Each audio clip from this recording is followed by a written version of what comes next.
1,00,000 రూపాయలు రుణమాఫీ చేస్తా అని చెప్పి 5 సంవత్సరాలు ఏడిపించిన టీఆర్ఎస్ పార్టీ చేయలే.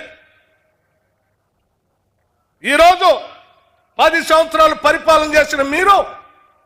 తెచ్చిన అప్పులకు సంబంధించిన డబ్బులు కట్టలేక తప్పదు, కట్టకపోతే బ్యాంకులు ఊకోవు కాబట్టి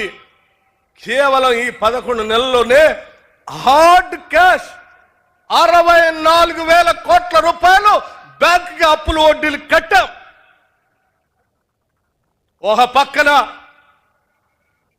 200 యూనిట్లకే కరెంటు ఇస్తూనే, ఇంకో పక్కన రాష్ట్రంలో ఉన్నటువంటి మహిళలందరికీ ఉచిత బస్సు ప్రయాణం చేపిస్తూనే, ఇంకో పక్కన 500 రూపాయలకే గ్యాస్ సిలిండర్ ఇస్తూనే, ఇంకో పక్కన పండిన ప్రతి గింజను కొనుగోలు చేస్తూ సన్నాలకి 500 రూపాయలు బోనస్ ఇస్తూనే, ఇంకో